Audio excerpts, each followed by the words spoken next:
चलिए, तो आपका फ्रंटल लोब का सारा फंक्शन मैंने बता दिया। एक बार मोटा मोटी तौर पे आप पांचों एरिया का बस नाम याद रख लीजिए, इससे आपका काम याद हो जाएगा। जल्दी बोलेंगे सभी लोग। पहला एरिया सबसे आगे ये वाला है, सबसे आगे देखो, प्री फ्रंटल कॉर्टेक्स एरिया। उसके जस्ट पीछे कौन है? Frontal eye field. उसके जस्ट पीछे कौन है? Broca's area. और यहाँ पे कौन है? General motor area. उसके आगे कौन है? Pre motor area. और नाम से काम सभी का पता चल रहा है। अरे प्री मोटर एरिया का याद रख लेना कि हैंड और आई के मूवमेंट में काम होता है, ठीक है। जनरल मोटर एरिया, बॉडी की जितनी जनरल एक्टिविटी है, मोटर एक्टिविटी, वॉलंटरी एक्टिविटी, उसके लिए मोटर इंपल्स बनाने का काम कौन करता है? General motor area. Broca's area speech में काम आता है। Frontal eye field blanking of eye में काम आता है। और प्री फ्रंटल कॉर्टेक्स एरिया घने सारे कामों में काम आता है। और अगर आप इन सारे एक फंक्शन को एक साथ याद रखना चाहते हो तो मेरे पास ट्रिक है, लेकिन ऐसे नहीं दूंगा, ठीक है। प्लीज सर दे नहीं, दीजिए। तभी बोलेगा तब। देखिए, सारे फंक्शन एक साथ याद रख सकते हो आप, idea, intelligence, knowledge, reasoning, ability to abstract, memory, सब बोलेगा तब। ये सुमन हाथ खड़ा कर रहा है, इसको नियम नहीं पता है यार, ट्रिक कैसे मिलता है। सुमन को नियम नहीं पता है। शिवानंद प्लीज लगता सर है, दे दीजिए। देखो शिवानंद उसके बदले में बोल रहा है। सभी लोग बोलेंगे तो ट्रिक बताएंगे, ठीक है। प्री फ्रंटल कॉर्टेक्स एरिया का काम, और पता है यही एनसीईआरटी में दे रखा है। प्री फ्रंटल कॉर्टेक्स एरिया के ही बारे में ज्यादातर दे रखा है, ठीक है। चलिए बता दो, चलिए चलिए चलिए चलिए। देखिए, यहां से एक वर्ड उठाइए, आई, फिर के, फिर आर, फिर ए, और फिर एम। ये प्री फ्रंटल कॉर्टेक्स एरिया एक राम है। क्या है ये? एक राम है। एक राम का मतलब ऐसा राम जो आपके काम का हो, और वो कौन है? Pre frontal cortex area. Eye का मतलब बोलेंगे सभी लोग, आइडिया। आई का मतलब इंटेलिजेंस। के का मतलब नॉलेज। आर का मतलब रीजनिंग। ए का मतलब एबिलिटी टू एब्स्ट्रैक्ट, कोई भी चीज तय करना, डिसीजन लेना, ठीक है, एबिलिटी टू एब्स्ट्रैक्ट। और एम का मतलब मेमोरी। इन सब चीज में कौन काम आएगा? आपका एक राम, ठीक है। चलिए, अब हम आते हैं किस पे? इस पैराइटल लोब में। पैराइटल लोब में भी ऐसे ही तीन एरिया पाए जाते हैं, आपको मैं बना के दिखा दूं वो तीनों एरिया। यहाँ देखो, एक एरिया ये रहा, ठीक है, इस टाइप से रहता है, इस टाइप से ऐसे। एक एरिया यहाँ रहता है और एक एरिया यहाँ रहता है। ये कोई परफेक्ट पोजीशन नहीं है, वो तो मैं रफली बना रहा हूँ। अब इस तीनों का आप क्या सुनिएगा, नाम और काम। इस एरिया को कुछ और बोलेंगे, इस एरिया को कुछ और बोलेंगे, और इस एरिया को कुछ और बोलेंगे। इस एरिया का नाम है गस्टेटरी एरिया। क्या नाम है? Gustatory area. इस एरिया का नाम है एंगुलर गायरस। क्या नाम है? Angular gyrus. और इस एरिया का नाम है सोमेस्थेटिक एरिया। सोमेस्थेटिक एरिया। पहले तो इस तीनों का आप नाम याद रखिए जल्दी से, जैसे उधर 5 याद रखे, यहाँ 3 याद रखिए जल्दी से। पहला कौन है? Gustatory area. दूसरा कौन है? Angular gyrus. और तीसरा कौन है? समस्थेटिक एरिया। अब तीनों का काम समझिए जल्दी से, तीनों का काम समझिए जल्दी से। पहले वाले का काम, गस्टेटरी एरिया, ये टेस्ट एनालिसिस में काम आता है। करें एग्जाम वाला टेस्ट नहीं, जो आप खाते हो, टेस्ट एनालिसिस में काम आता है। जिसका गस्टेटरी एरिया होता है ना, ऐसे पर्सन ना कोई भी चीज खा के तुरंत टेस्ट बता देंगे कैसा बना है, या खराब है, या कोई चीज है। जिसका गस्टेटरी एरिया डेवलप्ड है, आप उसके साथ धोखाधड़ी नहीं कर सकते। पता चला चिकन खिला के बोल रहे हैं कि नहीं तो पनीर है, खरी तो कोई भी पहचान लेगा, ठीक है। ऐसा नहीं है कि आप उसको मटन खिला के और बोलोगे नहीं तो चिकन है, तो ऐसा आप नहीं कर सकते उसके साथ। वो पहचान लेगा, बोलेगा नहीं नहीं यार ऐसा नहीं है।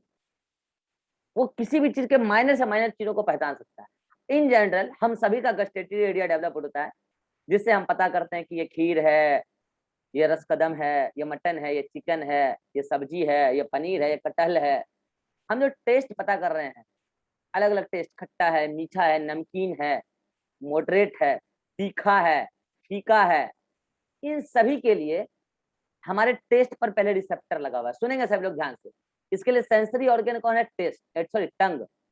टंग पर कोई भी चीज जब जाता है तो वहां से न्यूरॉन जाता है ब्रेन के पैराइटल लोब के गस्टेटरी एरिया में, और गस्टेटरी एरिया को एनालाइज करता है, अरे तोरी के तो मटन है और पुलाव है। जब जाता है टंग पर कोई भी चीज तब पता चलता है, अरे तोरी के तो रस कदम है, ये तो मीठा है। कोई भी खराब चीज खा लिए पता चलेगा ये तो बहुत गंदा है। लेकिन अब क्या करोगे, कोई चीज ऐसा भी होता है जिसको आप जानबूझ के अच्छा मान रहे हो। गोलगप्पा खा लोगे ठेला वाला, बोलोगे तो बढ़िया है, उसमें वो मिला के दे देगा फिर भी बोलोगे बढ़िया है। कई बार गुटखा वाला भी गिरा देगा उसमें लाड़, फिर भी बोलोगे बढ़िया है। तो आप अपने गस्टेटरी एरिया को अपने हिसाब से डेवलप करा रही हो, आपको बढ़िया लगता है। लेकिन हम लोग खाएंगे खराब है, खराब है। तो गस्टेटरी एरिया हमें टेस्ट सेंसेशन कराता है। अब गोलगप्पा होना चाहिए खट्टा, अब दे देगा उसमें मीठा, तो हम बोलेंगे भाई गोलगप्पा है का? गोलगप्पा तो खट्टा होता है, तुमको पता है, खाए हैं पहले भी। खीर होता है मीठा, अब कोई खीर खिला रहा है खट्टा, तो बोलेंगे तो खीर है ये नहीं है। मटन बनता है नमक मसाला और तेल वगैरह, अब कोई उसको दूध में बना देगा मटन को, बोलेगा मटन खीर खाइए, नहीं खाएंगे। तो टेस्ट पता है ना हमें भाई, आप बेवकूफ नहीं बना सकते। हमारा गस्टेटरी एरिया डेवलप्ड है, ठीक है। और गस्टेटरी एरिया के फंक्शन के लिए सेंसरी ऑर्गेन का काम कौन करता है? सेंसेशन को रिसीव कौन करता है? टंग। और टंग व रिसेप्टर, सेंसरी ऑर्गेन, वो मैसेज भेजता है कहाँ? गस्टेटरी एरिया को। चलिए सफिशिएंट है।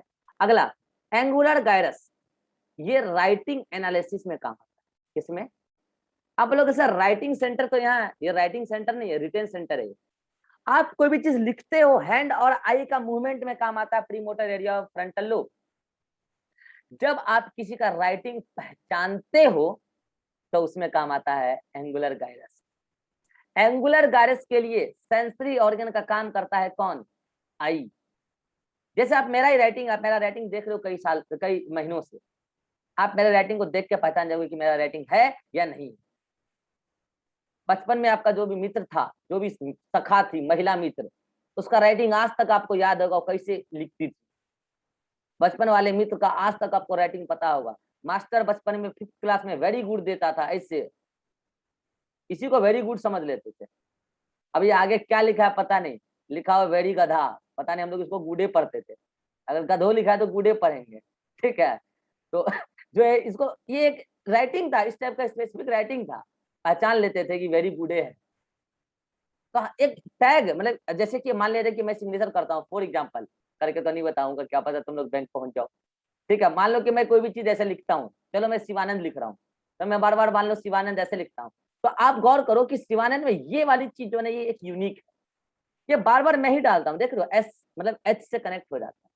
जैसे मान लो अभिनंदन लिखता हूँ मैं, ये क्या हो गया भाई, मैं अभिनंदन लिखता हूँ मान लो, तो मैं ऐसे लिखूंगा अभिनंदन, तो ये चीज यूनिक है। क्या? ये वाला पार्ट देखो आप इसका, ये वाला पार्ट, ये देख लो, ये यूनिक है। तो ऐसे ही आपकी जो ये एंगुलर गायरस वाली पार्ट है ब्रेन में, पैराइटल लोब में, वो क्या करता है ना, वो किसी न किसी खास चीज को पहचानने में काम आ जाता है, ठीक है। और उससे आप क्या करते हो? राइटिंग का एनालिसिस कर लेते हो, सिंपल बात है। अब आते हैं समस्थेटिक एरिया। एक बात पता है, हवा तेज का चलता है, आपको पता चल जाता है हवा चल रही है, गर्मी बढ़ रही है, ऐसा कुछ भी, मतलब कि इन्वायरमेंटल स्टिमुलस, यूं समझो environmental stimulus, like cold, like temperature, वही हुआ, लाइक क्या मानू, प्रेशर, है ना। इन सब चीजों का जो जनरल सेंसेशन है इन्वायरमेंट का, कोल्ड हो गया, प्रेशर हो गया, ऐसा कुछ। जैसे आप कई बार गौर करोगे, आप यहाँ पे खड़ा हो, अगर आपके पीछे बहुत बड़ा खाई है और आपको कोई आंख बंद करके यहाँ ला के खड़ा करते हैं, कई बार फील करना, आपको महसूस हो जाता है कि आपके पीछे बहुत बड़ा खाई है। महसूस किया कभी? ऐसा हो जाता है। कई बार ऐसा होता है, हम आगे देख रहे हैं और अचानक से ऐसा लगता है कि पीछे कोई आ रहा है, और आ भी रहा होता है। कभी महसूस किया, जबकि पीछे हमने देखा नहीं है। क्या होता है, ये इन्वायरमेंटल स्टिमुलाई को रिसीव कर लेता है कई बार, इसको बोलते हैं समस्थेटिक एरिया। जो हमारे इन्वायरमेंट के जनरल सेंसेशन के लिए जिम्मेवार है। इसके लिए सेंसरी ऑर्गन पता है कौन है? स्किन। स्किन में बहुत सारे रिसेप्टर लगे हुए हैं, आगे पीछे पूरी हर जगह। तो पीछे से आके धप्पो करने वाला है। लुका छिपी में तो खूब हुआ होगा, लुका छिपी में जब खेल लोगे तो आभास हो जाता है पीछे से कोई आ रहा है, पीछे से कोई आ रहा है ना, आभास हो जाता है ना। तो वो कैसे होता है? स्किन सेंस कर लेता है पीछे से आने वाले लोगों का वाइब्रेशन, और पता चल जाता है टेम्परेचर चेंज हो रहा है, बॉडी पता कर लेता है। तो इसको बोलते हैं समस्थेटिक एरिया। कुल मिलाकर आप सीधा सीधे याद रखो, गस्टेटरी एरिया टेस्ट एनालिसिस में काम आएगा, सेंसरी ऑर्गन टंग। एंगुलर गायरस राइटिंग एनालिसिस में काम आएगा, सेंसरी ऑर्गन आई है। और समस्थेटिक एरिया आपका जनरल सेंसेशन में काम आएगा, जैसे कोल्ड, टेम्परेचर, वाइब्रेशन एटसेट्रा। इसके लिए सेंसरी ऑर्गन स्किन। अरे काम हो गया, इतना टाइम नहीं ना हुआ है क्योंकि मेरा 3 बजे वहां क्लास है, अभी है टाइम। चलिए हाँ, अगला अगला यहाँ पे एक एरिया है, यहाँ पे ये एक ही एरिया होता है ऑक्सीपिटल लोब में, और इसका नाम है विजुअल कॉर्टेक्स एरिया। क्या नाम है? Visual cortex area. आपको एक बात पता है, इसके लिए सेंसरी ऑर्गन कौन है? आई है। हम बोलोगे इसके लिए भी आई और इसके लिए भी आई, हाँ, ये तो केवल और केवल राइटिंग एनालिसिस में हेल्प कर रहा है। लेकिन आपके अंदर और बाकी चीजों का जो भी इमेज बन रहा है ना, उसके लिए जिम्मेवार है विजुअल कॉर्टेक्स एरिया। आई है, आई ने देखा, यहाँ पर इमेज बनाया, ये पूरा मैकेनिज्म पढ़ेंगे आई का। और फाइनली वो न्यूरॉन के माध्यम से इंफॉर्मेशन भेजा विजुअल कॉर्टेक्स एरिया। तब विजुअल कॉर्टेक्स एरिया ने देख के पहचाना, अरे ये तो वही मास्टर है जो 5 क्लास में हमको मुर्गा बनाता था। तब जाके तुम डिसीजन लिए पीछे जाके पत्थर मारेंगे इसको, और जाके मार दिए। तुम देख के पहचान लिए, उसका इमेज तुमको याद था, तुम देख के पहचान लिए। जा रहे थे बाजार, पता चला कि कोई मैडम मेरे को दिखी, अरे ये तो अपने क्लास टीचर है, मैम लिफ्ट, ताकि प्रैक्टिकल में ज्यादा नंबर मिल जाए। Ma'am lift. अपना स्कूटी नहीं है, दोस्त का स्कूटिया लेके आया है, तेल डालाने का कुवत नहीं है, दोस्ते का स्कूटी पे मैम लिफ्ट, ताकि प्रैक्टिकल में बढ़िया नंबर मिल जाए। समझ रहे हो? ये पहचान लेते हो, अरे ये तो अपनी क्लास टीचर है, ये तो काम का आदमी है, ये तो नंबर देगी प्रैक्टिकल। तो तुम विजुअल कॉर्टेक्स एरिया से पहचानते हो। जैसे मैं इसको देख के पहचानूंगा, ओ ये तो पेन टेबलेट वाला कलम है, ये कॉपी पे लिखने वाला नहीं है, देख के पहचान जाता हूँ ये पेन टेबलेट वाला है, तो बोल देता हूँ कि इसे पेन टेबलेट पे लिखना है। तो कोई भी चीज का आप इमेज जो बनाते हो, इमेज को जो एनालाइज करते हो, उसके लिए आपके ब्रेन में विजुअल कॉर्टेक्स एरिया जिम्मेवार है, जो ऑक्सीपिटल लोब में होता है। ऑक्सीपिटल लोब में एक ही एरिया होता है और वही है। इसीलिए कहते हैं पीछे मारोगे ना यहाँ पे तो विजन खराब हो जाएगा, यहाँ मारोगे ना तो हो सकता है विजुअल कॉर्टेक्स एरिया जो है डैमेज हो जाएगा, तो पर्सन पहचान नहीं पाएगा किसी को, इमेज नहीं बन पाएगा। ठीक है, तो ये सब न्यूरॉन का गुच्छा होता है। चलिए अब आते हैं इसमें टेम्पोरल लोब में क्या हो रहा है भाई। टेम्पोरल लोब में, टेम्पोरल लोब में 3 एरिया होता है। एक एरिया यहाँ पे होता है, एक एरिया यहाँ पे मान लो, और एक एरिया रफली बना रहे हैं यहाँ। तीनों का नाम है 1, 2 और 3, तीनों का नाम है। एक का नाम है ऑल्फैक्टरी एरिया। किसी को कुछ याद आया? अरे किसी को कुछ याद आया? Olfactory area. एक का नाम है ऑडिटरी एरिया, ऑडिटरी एरिया। और एक का नाम है वर्निक्स एरिया। किसी को कुछ याद आया?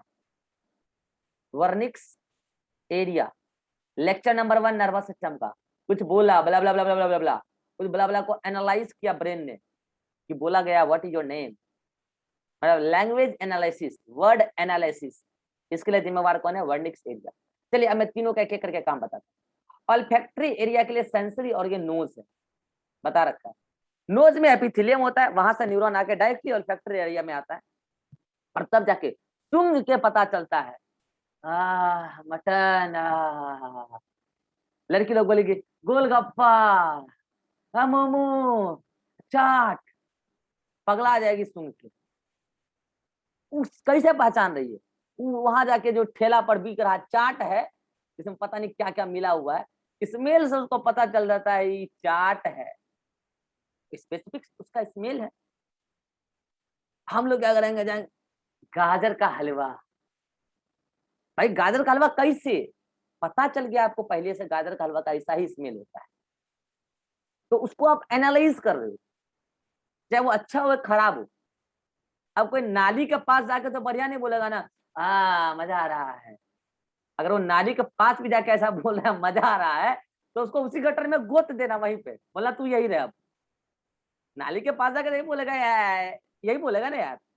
तो पता है, हम स्मेल को एनालाइज कर लेते हैं। जब स्मेल जाता है नोज में, तो वहां से न्यूरॉन का तार ब्रेन तक गया है, और वो ब्रेन में ऑल्फैक्टरी एरिया जिम्मेवार है उस स्मेल का एनालिसिस करने के लिए, तो वो हो गया।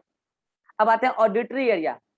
नाम से पता चल रहा है कि ऑडियो को, मतलब साउंड एनालिसिस करने में काम आएगा। सेंसरी ऑर्गन कौन है इसका, इसका सेंसरी ऑर्गन ईयर है। ईयर ने सुना कि कुछ तो बोला है, क्या बोला नहीं पता, लेकिन कुछ तो बोला है, मतलब साउंड आया है। साउंड का एनालिसिस हुआ कि साउंड तो आया है, इसके लिए ईयर ने जिम्मेवार है, ईयर ने उसको रिसीव किया है। लेकिन एनालिसिस मतलब साउंड आया है खाली इतना पता चल जाए, इसके लिए जिम्मेवार कौन है, ऑडिटरी एरिया। कई बार गौर करना, कई लोगों को आप बहुत जोर से भी बोलोगे अरे सुनो सुनो, नहीं सुनता है। उसका ऑडिटरी एरिया अगर लेस डेवलप्ड है, उसको जोर से बोलने पर सुनाई देता है, खास करके बूढ़े लोगों को जोर से बोलोगे तब सुनाई देगा, उसका ऑडिटरी एरिया डिसफंक्शन हो जाता है धीरे धीरे। ठीक है, अब आते हैं वर्निक्स एरिया। नाम से पता चला वर्निक्स एरिया। हाँ, इसके लिए इसका काम क्या है, इसका काम है word and language analysis. Word and language analysis. जो ऑडिटरी एरिया ने वर्ड को रिसीव किया, मतलब सॉरी साउंड को रिसीव किया है, तो उस साउंड को एनालाइज किया जाता है। साउंड आया ये बात पता कौन किया, ऑडिटरी एरिया। लेकिन क्या है उस साउंड में, उसको एनालाइज किया जाता है। पता चला किसी ने गाना सुनाया है, रुक जाना नहीं तू कहीं हार के, तो ये हमने एनालाइज किया कि सामने वाला मुझे मोटिवेट कर रहा है कि लाइफ कितने भी कॉम्प्लिकेटेड हो, हारना नहीं है, रुकना नहीं है। तो हम क्या भाई अच्छा बात बोल रहा है, वर्निक सरिया ने बोला है तो बहुत बढ़िया बात बोल रहा है। फिर पता चला सामने वाला गाली दे रहा है, तो लगाए लपाक थप्पड़। तो वर्निक्स एरिया ने डिसाइड किया कि सामने वाले ने बोला क्या है, अच्छा बोला, भला बोला, क्या बोला, बोला क्या, वर्ड का एनालिसिस, लैंग्वेज का एनालिसिस। पता चला सामने वाले ने ही पूछा है कि तुम्हारा घर कहाँ, बोलेगा दो वे है। एक ऐसे पूछेंगे तुम्हारा घर कहाँ है रे, तो लगेगा सामने वाला भड़का हुआ नहीं होगा। एक पूछेंगे बाबू आपका घर कहाँ है, तो लगेगा ये मेरे बारे में जानना चाहता है। दो वे है, लैंग्वेज और वर्ड। वर्ड में तो हमने क्या बोला कि हमने पहचाना कि सामने वाले ने बोला रुक जाना नहीं तू कहीं हार की, ये वर्ड है। या फिर सामने वाले ने XYZ गाली दिया, ये वर्ड है। अब मैं बात करता हूं कि एक ही वर्ड में दो तरीके का लैंग्वेज हो सकता है। जैसे मैंने बोला कि तुम्हारा घर कहाँ है बाबू, बाबू नीचे लो, मैं ऐसे बोल रहा हूँ तुम्हारा घर कहाँ है, एक लैंग्वेज ये है। एक ऐसे बोलूंगा घर कहाँ है रे, समझ रहे हो आप लैंग्वेज को, आप मेरी टोन को समझ पा रहे हो, समझ रहे हो मेरी टोन को, समझ रहे हो। ये दोनों टोन आपको अलग अलग सिग्नल देगा। जब मैं ऐसे पूछूंगा घर कहाँ है रे, तो तुम भी जवाब मैं ही दोगे तुम्हारा घर कहाँ है ना बताओ, बोलते हो ना। अरे स्कूल में बोलते हो ना जब लड़ाई पीट होता है, तो तुम्हारा साथी मुझे पूछता है घर कहाँ है, डिस्ट्रिक्ट पता करता है कहाँ का है, इसको पता करते तब मारे, तो तुम भी उसको ही बोल तुम्हारा घर कहाँ है, इन बोलो। लेकिन अगर कोई नया साथी आके बोलता है आपको कि घर कहाँ है तुम्हारा, तो तुम भी बोलते हैं यहाँ, फिर तुम भी उससे पूछते हो तुम्हारा घर कहाँ, तो वो भी बता देता है। तो यहाँ पे अलग अलग टाइप का रिस्पॉन्स है। तो इसके लिए वर्निक्स एरिया जिम्मेवार है, क्या बोला है सामने वाले ने, क्या लैंग्वेज है, क्या टोन है, क्या वर्ड है, बोला क्या है, गाली दिया क्या। देखिए कई बार आपको दोस्त दोस्त लोग आपको ज्यादा गाली देके ही बुला, कई बार आपके दोस्त आपको गाली देते हैं लेकिन आप बुरा नहीं मानते। क्यों नहीं मानते हो, क्योंकि दोस्तों के बीच में गाली ही प्यार होता है, वहां गाली से ही प्यार जताया जाता है। वो एक गाना भी चला था बीच में है ना, बहुत वायरल हुआ था वो गाना, गाली ही से बात होता है दोस्तों के बीच में, लेकिन फिर भी बुरा नहीं मानते एक दूसरे के लिए। मतलब पता है वही दोस्त अगर गाली इस वे में दे कि हमें गुस्सा आ जाए, तो हमें पता चल जाता है कि आज ये सीरियसली गाली दे रहा है, तो मार कर लेते हो, कर लेते हो ना। लेकिन वही दोस्त डेली आपको गाली देता है, आप मार नहीं करते हो। वही जब अलग टोन में गाली देने लगता है तो आप समझ जाते हो कि रियली गाली दे रहा है। यस और नो, गाली क्या है, एक वर्ड है, जो आपके लिए सेंसिटिव हो सकता है या नहीं हो सकता है। तो कुल मिला के ये तीनों एरिया ऑल्फैक्टरी, ऑडिटरी और वर्निक्स एरिया ये टेम्पोरल लोब में पाए जाते हैं और ये अलग अलग फंक्शन के लिए जिम्मेवार हैं। जैसे ये ऑल्फैक्शन मतलब स्मेल एनालिसिस के लिए, स्मेल एनालिसिस, साउंड एनालिसिस और ये वर्ड एनालिसिस। आप इसको ऐसे भी याद रख सकते हो, wow, WAO, wow, wow, wow नीचे है temporal lobe, Wernicke's area, auditory area, olfactory area, नाम से काम पता चल रहा है। ठीक है, इधर भी विजुअल, विजुअल मतलब क्या, photocopy, photo photo photo, optics. ठीक है, तो यहाँ नाम से पता चल रहा है कि यहाँ क्या काम होगा, विजन एनालिसिस। ठीक है, इन तीनों का नाम अलग से याद रखना, बाकी इधर भी काम पता से चल रहा है नाम से ही। कुल मिला के ये आपके सेरिब्रम में एक बड़ा सा चार एरिया है। इसमें सबसे ज्यादा बड़ा एरिया कौन है, आपको क्या दिख रहा है, फ्रंटल लोब, यस और no? Frontal lobe is the largest area of cerebrum, दिख रहा है? अच्छा, अगर आपसे पूछे इसमें कौन सा सल्कस फ्रंटल लोब और पैरेटल लोब को टेम्पोरल से डिवाइड कर रहा है, तो ये वाला जो लेटरल सल्कस है ये फ्रंटल और पैरेटल को टेम्पोरल से डिवाइड कर रहा है, अलग कर रहा है। कौन सा सल्कस फ्रंटल और पैरेटल को अलग कर रहा है, सेंट्रल सल्कस। बाकी इन सबका नाम मैंने नहीं बताया, इंपॉर्टेंट नहीं, हटाओ, ये वैसे आपसे कोई पूछेगा भी नहीं। ठीक है, तो ये था आपका ब्रेन के सेरिब्रम। अभी इसमें कुछ बातें और भी करनी है जो आज नहीं हो पाई, नेक्स्ट क्लास में करते, लेकिन हाँ ब्रेन के सेरिब्रम का सारा पार्ट मैंने आपको बता दिया और किसका क्या काम है ये भी बता दिया। आपको लिख लिख के याद कर लेना, ये आपको मेडिकल कॉलेज में वर्बली प्रोफेसर पूछते रहेंगे, इसलिए आपको याद होना चाहिए अभी से। एनसीईआरटी में भी दे रखा है, शॉर्ट वे में दे रखा है, समराइज्ड वे में दे रखा है। ठीक है, चलिए यहाँ तक अगर किसी को कोई डाउट है तो मैं ले लेता हूँ। Atiq, any doubt? No sir. Irhan, any doubt? Harsh? Yes sir, एक डाउट है। हाँ, जब जब सर कोई आदमी का एक्सीडेंट होता है, वो सर आवाज यानी कि आधा साफ बोलता है, आधा उलझुल बोलता है, तो मतलब आधा पार्ट उसका डैमेज होता है। भाई एक्सीडेंट में क्या हुआ पहले तो बताओगे? मतलब सर कोई एक्सीडेंट करता है, उसके सिर में चोट लगता है, यानी अच्छा, कि ब्रोकस कास एरिया में, हाँ, तो वो उलझुल बोलना शुरू करता कब है, यानी कि आधा कब बात की बात समझता कर है, रहे हो, आधा नहीं ऑन द कहता। स्पॉट या एक्सीडेंट के बाद भी जब वो ठीक हो जाता है तब? ठीक होने के बाद। हाँ, तो ठीक होने के बाद भी अगर वो अच्छे से नहीं बोल पा रहा है तो मीन्स ब्रोका जरिया अफेक्टेड हुआ है। हाँ, ब्रोका जरिया अफेक्टेड हुआ है। जब आप दारू पीते हो ना उस टाइम भी आपका ब्रोका जरिया सबसे पहले अफेक्टेड होता है और आपका लैंग्वेज जो होता है वो बिगड़ जाता है, आप बोल नहीं पाते हो ढंग से, आपका जो मतलब कि स्पीच है वो कोहेरेंट हो जाता है, मतलब कि ऐसे ऐसे बोलोगे। ठीक है, हाँ, और बोलो, और कोई डाउट है? No sir. Ribha, any doubt? No sir. Riva सोच रही है सर हमको ये बात अभी तक समझ में नहीं आया कि मटन नमकीन होता है क्या, हमको तो पता था मीठा होता है, खा के देखो एक बार। ठीक है, शिवानंद, एनी डाउट? यही पूछेगा कि सेरिब्रम का प्रीफ्रंटल कॉर्टेक्स एरिया का ट्रांसप्लांटेशन हो सकता है क्या, इसका डाउट हमको पता है, यही पूछेगा ये। हाँ बोलो बोलो। सर हाँ, ये हमारा ट्रांसप्लांटेशन नोट करा देगा ये प्रीफ्रंटल कॉर्टेक्स एरिया का। हाँ, हमारा नोट सर ऑल्फैक्टरी लोब से कनेक्ट ही नहीं होता है क्या? Nose olfactory yes sir. Lobe से बात कर रहे हो क्या? Yes sir. हाँ, आज की डेट में वेल कनेक्टेड नहीं होता है। ठीक है, होता भी है तो वो छोटा सा पार्ट है ऑल्फैक्टरी लोब, वो स्मेल का प्रॉपर एनालिसिस नहीं कर पाता है और आज की डेट में उतना कनेक्शन है भी नहीं न्यूरॉन का ह्यूमन के अंदर ऑल्फैक्टरी लोब से। और कोई डाउट? No sir. हाँ, प्रीफ्रंटल कॉर्टेक्स एरिया का ट्रांसप्लांटेशन मत कराना, ठीक है, संभव नहीं है। Suman, any doubt? सर वो एंगुलर गायरस के बारे में फिर से बताएं। दोनों का आई। अच्छा अच्छा, माइक बंद करो, माइक बंद करो, माइक बंद करो। एंगुलर गायरस ने आई की मदद से राइटिंग में ही कुछ पर्टिकुलर खास चीज पहचान लिया, वो एंगुलर गायरस करेगा, लेकिन बाकी चीजों का इमेज पहचानना कि ये शेर है, ये मेरी क्लास टीचर है, 5 क्लास वाला मास्टर जो मारता था, ये मेरा दोस्त है, उसका इमेज पहचानना, इमेज एनालिसिस, इमेज बनाना, इसके लिए विजुअल कॉर्टेक्स एरिया। तो आई अलग अलग दो जगह सेंसरी एरिया की तरह काम कर सकता है, सेंसरी ऑर्गन की तरह काम कर सकता है, बिल्कुल कर सकता है। एक जगह राइटिंग पहचानने में काम आ रहा है और एक जगह पूरी इमेज पहचानने में काम। ठीक है, और बोलो, और कोई डाउट है?